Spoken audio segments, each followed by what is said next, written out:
प्रथम बार आगरा जनपद के जो सहयोग शिक्षा प्रशिक्षण के विद्यार्थी हैं, वे सब भी आज जुड़े हैं। और लेकिन आप लोगों को ये जानकारी आपको आज उपलब्ध करा दे कि 2 दिन पूर्व से ये सायंकालीन सत्र कक्षाएं प्रारंभ हो चुकी हैं। और आयुर्वेद में भी 2 दिन का ये कक्षाएं प्रारंभिक, जो आयुर्वेद का परिचय है, आयुर्वेद का विशेषताएं हैं, आयुर्वेद का विस्तार है ना। ये थोड़ा इसके अलावा कल हमने अष्टांग आयुर्वेद के विषय में भी थोड़ा जाना था, तो ये काफी छूट गया है। तो लेकिन हम इससे पूर्व 2 दिन पूर्व जो इसकी रिकॉर्डिंग है सायकालीन कक्षा की, वो दे चुके हैं। तो आपके आगरा वाले ग्रुप में भी उसकी ये डाल दी जाएगी, और ताकि आप भी वहां पर इसको देख सकें। ठीक है, तो एक बार जो पुरानी कल और परसों की कक्षाएं हैं उसको आप ठीक से, जो नए छात्र हैं वो एक बार उसको ठीक से विस्तार से सुन लेंगे। तो आपको उसके अलावा उसमें जो नोट्स बनाने हो, नोट करने की बात हो, नोट कर लीजिएगा। मैं सोचता हूँ कि काफी छात्र आ चुके हैं और आ रहे होंगे, के अतिरिक्त हमारे करीब 20 लोग नए और जुड़ने वाले हैं आज कक्षा में।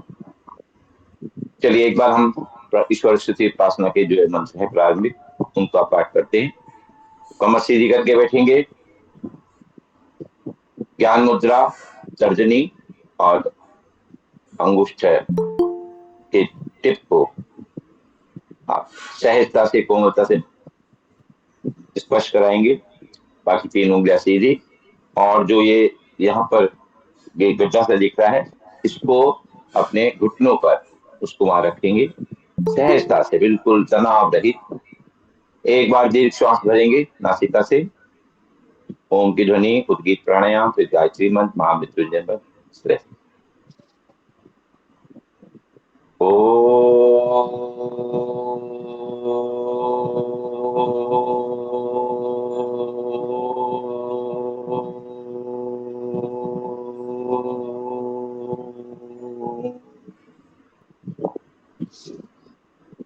ओम भूर्भुवस्वः तत्सवितुर्वरेण्यं भर्गो देवस्य धीमहि धियो यो नः प्रचोदयात्। ओम त्र्यंबकं यजामहे सुगंधिं पुष्टिवर्धनम् उर्वारुकमिव वन्दनान् मृत्योर्मुक्षीयमामृतात्। ओम सहना भवतु, सहनौ भुनक्तु, सह वीर्यं कर्वावहै, तेजस्विनावधीतमस्तु मा विद्विषावहै।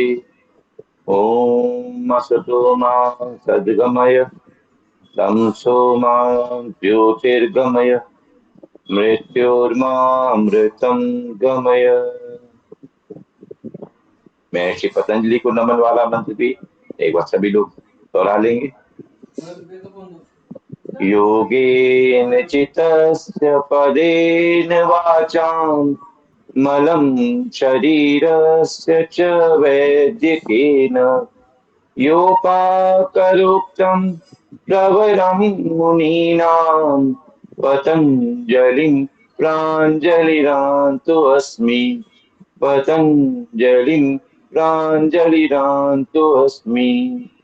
ओम शांति शांति शांति ही।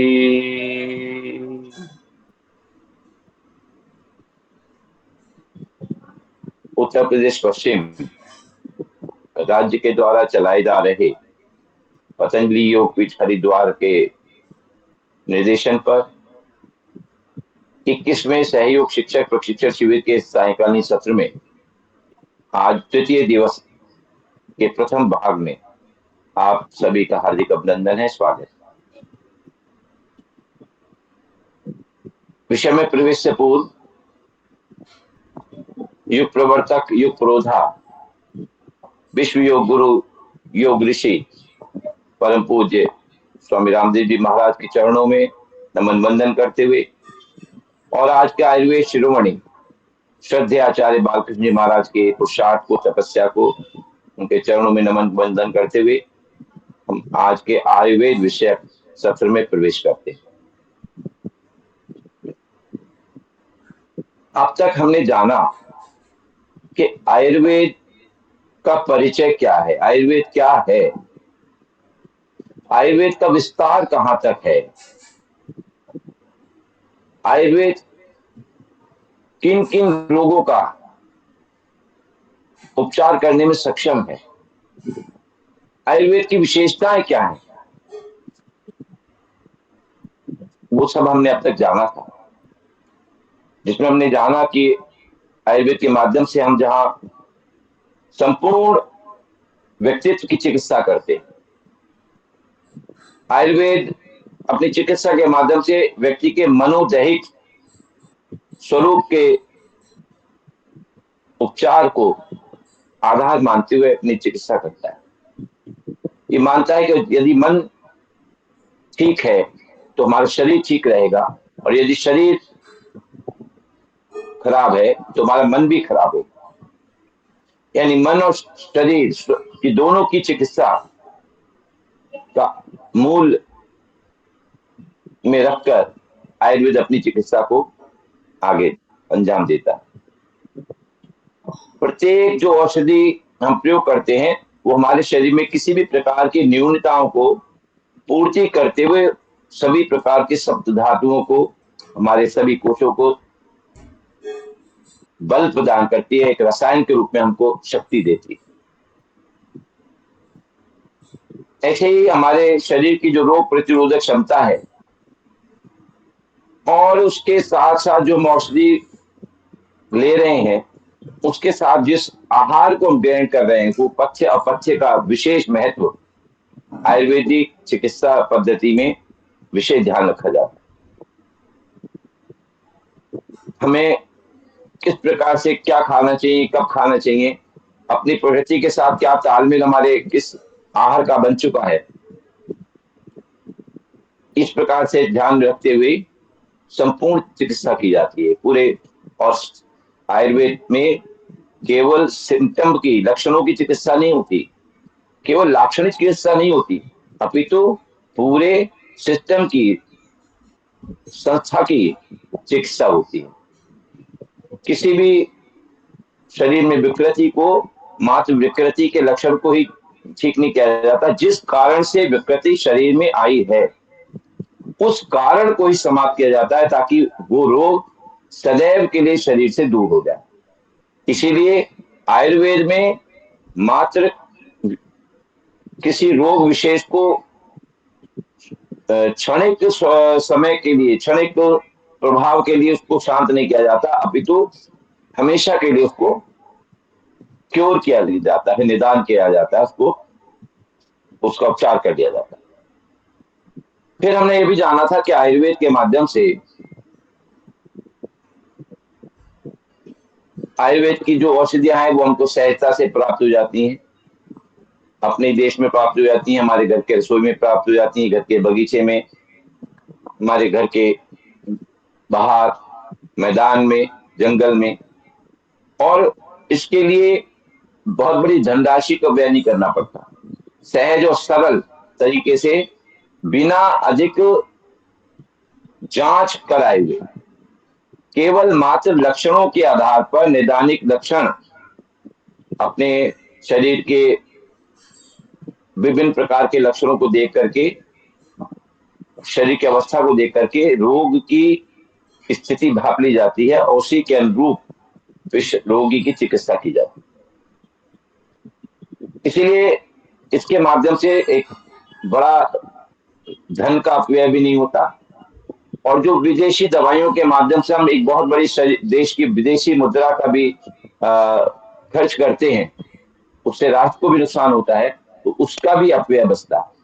इसलिए आयुर्वेदिक चिकित्सा जितनी वैज्ञानिक है, प्रमाणिक है, काटते हैं हजारों वर्ष पूर्व, जो ब्रह्मा से अश्विनी कुमारों को, प्रजापति को, इंद्र को और आगे अनेक ऋषि महर्षियों को होते हुए, महर्षि जतुकर्ण, पाराशर, भेल, सुश्रुत, चरक, भारद्वाज, वाघभट्ट, अनेक अनेक ऋषियों से होते हुए महर्षि च्यवन, ये विद्या हजारों वर्ष पूर्व से हमारे तक चली आ रही है और इस निरंतर इसमें समृद्धता का क्रम जारी है। इसके माध्यम से हजारों वर्ष पूर्व भी दुनिया के किसी भी भूभाग में रहने वाले व्यक्ति के स्वास्थ्य का रक्षण किया जा सकता था, उसका उपचार किया जा सकता था, आज भी किया जा सकता है और हजारों वर्षों बाद भी किया जा सकेगा। इसलिए चूंकि वैज्ञानिक है, प्रमाणिक है, शरीर की मूल प्रवृत्ति प्रकृति को ठीक करने के जो बिंदु हैं, उन नियमों को पालन करने के लिए प्रेरित करता है, उसको ठीक करने का काम करता है। शरीर की मूलभूत जो अग्नि है उसको काय चिकित्सा के माध्यम से ठीक करता है। तो अष्टांग आयुर्वेद में हमने 8 प्रकार के जो अंग हैं उसको जाना था। ये कुछ हमने पिछला बताया, जिससे इसको जो हमारे नए शिक्षार्थी हैं वो समझ लेंगे और जो पिछली हमारी जो व्याख्यान है उनको पूरी विस्तार से सुन करके इसको ठीक से अंगीकार करें। आज हम थोड़ा आगे बढ़ते हुए जानेंगे कि आयुर्वेद के जो आधारभूत सिद्धांत हैं वो क्या है। तो आयुर्वेद का आधारभूत सिद्धांत हम सब जानते हैं कि जैसा हमने पूर्व में कहा कि विश्व की सभी विद्वानों की मान्यता है कि दुनिया के सर्वाधिक पुरातन ज्ञान के भंडार जो ग्रंथ हैं वो वेद, वैदिक सनातन संस्कृति के पास ही उपलब्ध है। और आयुर्वेद का चूंकि जन्म भी अथर्ववेद से हुआ है, क्योंकि अथर्ववेद में सर्वाधिक जीवन को जीने के, स्वस्थ रखने के सूत्र बताए गए। अन्य भी वेदों में है लेकिन अथर्ववेद में ज्यादा है, इसलिए अथर्ववेद को ही आयुर्वेद को अथर्ववेद का उपवेद माना गया है। औषधियों के अतिरिक्त, वनस्पतियों के अतिरिक्त त्रिदोष, सप्तधातुएं जिसमें रस, रक्त, मांस, मेद, अस्थि, मज्जा और शुक्र, साथ ही हमारी पाचन प्रक्रिया, चयापचय के सिद्धांतों का उल्लेख, इस सभी को जहां में मिलता है उसे हम आयुर्वेद कहते हैं। हमें किस प्रकार से, किस वायु में, किस वातावरण में किस प्रकार से रहना है, अपनी प्रकृति के अनुसार किस प्रकार से आहार विहार, पथ्य अपथ्य का सेवन करना है, ये हमें आयुर्वेद में मिलता है। यूं देखें तो आयुर्वेद की जो सिद्धांत हैं भारतीय दर्शन की जो विचारधारा है उससे बहुत मेल खाते हैं। विशेषतः हम देखें तो सांख्य दर्शन, योग दर्शन और वैशेषिक दर्शन में जिस प्रकार से सांख्य और योग दर्शन में समस्त सृष्टि को, समस्त जड़ और चेतन को, उसकी उत्पत्ति पंच महाभूतों से हुई है, यह सब मानते हैं। इसी प्रकार आयुर्वेद में भी शरीर के मूल दोष, ये रस, रक्त, धातुएं, मल, इन सब की उत्पत्ति भी पंच महाभूतों से ही मानी गई। अब पंच महाभूत क्या है? पंच महाभूत जैसा बताया था, एक तो हाथ के माध्यम से बताया था कि अगर यदि हाथ हम रखें तो सबसे नीचे पृथ्वी में क्या है? जल, उसके ऊपर पृथ्वी, उसके ऊपर आकाश, उसके ऊपर आकाश में वायु और सबसे ऊपर सूर्य, अग्नि। तो जल, पृथ्वी, आकाश, वायु और अग्नि, पंच महाभूत ये हैं जिनसे मिलकर ये सब जड़ चेतन पूरी सृष्टि का निर्माण है। एक और बहुत सुंदर तरीका है, एक रामायण चौपाई भी है, क्षिति जल पावक गगन समीरा, पंच तत्व से बना शरीरा। इसके अतिरिक्त हम सब जानते हैं कि हम अक्सर कहा करते हैं कि भगवान तो कण कण में वास करता है। भगवान कण कण में वास करता है, चाहे वो मिट्टी का कण हो, जड़ हो या चेतन हो, सभी में भगवान वास करता है। और भगवान शब्द के इसको यदि संधि विच्छेद करें तो भगवान शब्द का पहला जो अक्षर है वो आता है भा, भा अर्थात भूमि। दूसरा आता है अक्षर ग अर्थात गगन। तीसरा अक्षर आता है वा अर्थात वायु। फिर आता है अ अग्नि। और पांचवा अक्षर आता है ना अर्थात नीर। भूमि, गगन, वायु, अग्नि और नीर, जिनमें भी ये पंच महाभूत हैं, जिसमें ये व्याप्त रहते हैं, उसे भगवान कहते हैं। यानी भगवान कण कण में व्याप्त है। ये जो हम कहा करते हैं, तो इससे हम समझ सकते हैं कि सभी जगह पंच महाभूतों की उपस्थिति हमको मिलती है। अब यदि हम देखें, प्रत्येक पदार्थ में ये पंच महाभूत विद्यमान रहते हैं। किसी पदार्थ में जल तत्व ज्यादा है, किसी में पृथ्वी तत्व ज्यादा है, किसी में आकाश तत्व ज्यादा है, किसी में वायु तत्व ज्यादा है, किसी में अग्नि तत्व ज्यादा है। और इन्हीं पंच महाभूतों की प्रधानता के आधार पर ही उस पदार्थ की को हम नामित करते हैं, पहचानते हैं। यदि यदि कोई भी आकाश तत्व ज्यादा है तो ऐसे पदार्थ जिनमें आकाश तत्व की अधिकता है, प्रधानता है, बहुलता है, उनको आकाशीय द्रव्य कहते हैं। जिनमें वायु तत्व ज्यादा है उनमें वायव्य द्रव्य बोला जाता है। जिनमें अग्नि तत्व ज्यादा है, प्रधानता है, उसको ऐसे पदार्थों को, द्रव्यों को आग्नेय द्रव्य या तेजस द्रव्य कहते हैं। और जिन तत्वों में जल तत्व ज्यादा है उनको आपे द्रव्य कहा जाता है। और जिनमें पृथ्वी तत्व ज्यादा,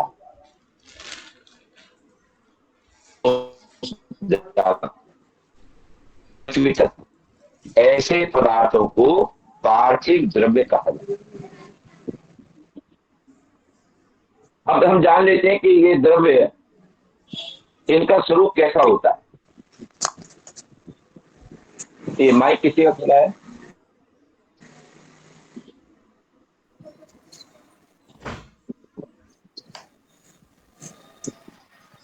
ये सिंह जी का उधर से उनको क्लिक करके उसको म्यूट कर दें। वही सब आप कमांड करते रहिए उधर बैठ करके। जी गुरु जी करती है। वहीं से म्यूट करिए अपने पास। उसके जो 3 बिंदु बने हैं, उन 3 बिंदुओं को जब स्पर्श करेंगी तो 3 बिंदुओं को स्पर्श करते ही म्यूट का बटन आएगा, म्यूट उसमें हो जाएगा। चलिए,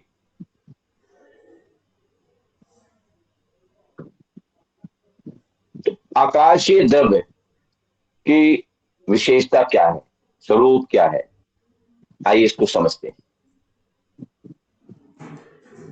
आकाशीय द्रव्य जो है, क्योंकि आकाश क्या है, शून्यता है। और आकाश का जो गुण है वो है शब्द। बिना रिक्तता के शब्द की उत्पत्ति।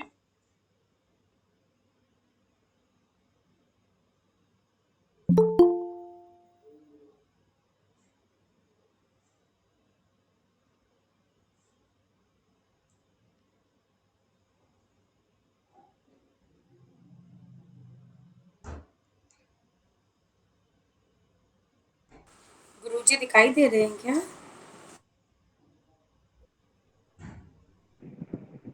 नहीं मैम, हमें तो दिखाई दे नहीं रहे हैं। कहाँ गए गुरुजी? आवाज नहीं आ रही है। हमें तो गुरुजी भी नहीं दिखाई दे रहे, अदृश्य हो गए। गुरुजी दिखाई ही नहीं दे रहे हैं। आवाज तो बाद में आएगी, पहले दिखाई देंगे तब आएगी ना आवाज। दिखाई देंगे तो आवाज आएगी ना। लेफ्ट हो गए, ऐसे दिखाई दे रहा है, लेफ्ट हो गई। जी जी। नहीं, हम तो क्लास तो अच्छी तरह कर रहे हैं, फिर लेफ्ट क्यों होगी? हाँ, अच्छे बच्चे हैं हम। दिख नहीं रहे हैं।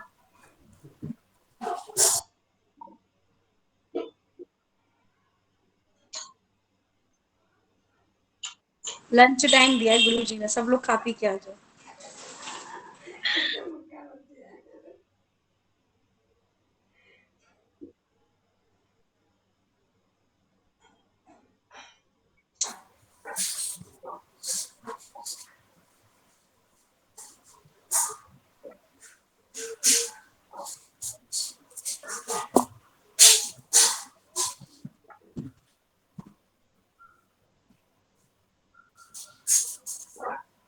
किसी को भी नहीं दिखाई दे रहे? नहीं, नहीं दिख रहा है, मुझे तो नहीं दिख रहा है। ऋषि गुरुजी भैया मेरा आपको दिखाई दे रहे हैं क्या गुरुजी? नहीं जी, किसी मंजू को जी नहीं। बताइए, कहाँ गए हमारे गुरुजी? गुरुजी दिखा। अभी मैं कॉल लगा रही हूँ सर को। प्रीति जी आप बताइए, आपको दिखाई दे रहे हैं क्या गुरुजी? नहीं, आपको प्रीति दिखाई दे रहे मैम, हैं ये प्रीति मैम दो जगह आ रही है मेरे मेरे फोन पे तो। क्या?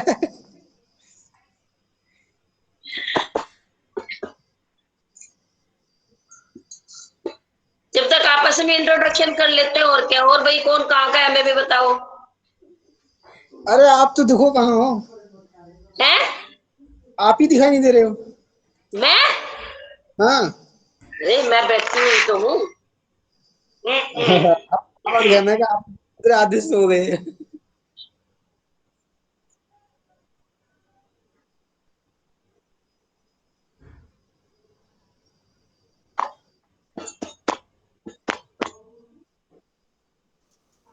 गुरुजी ड्रिंक का तो वाटर पानी पीने चले गए हम रे। लोग का अटेंडेंस लगा दीजिए।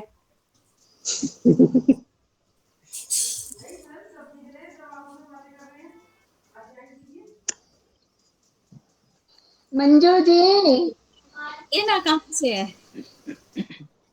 मंजू जी, आ रहे हैं गुरुजी, आ रहे हैं, पेशेंस रखिए। गुरुजी निराकार साकार हो गए। साकार।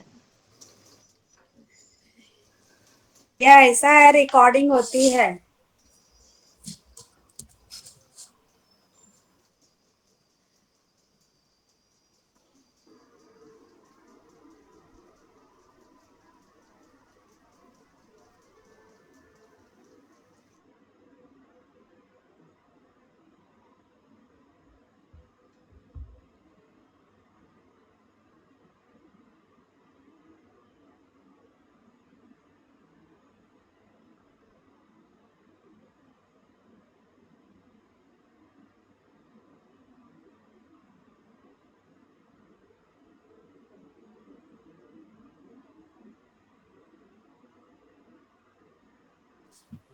तब तक आप लोग सब याद करिए जो पहले पढ़ाया गया है, जब तक गुरुजी नहीं आते हैं।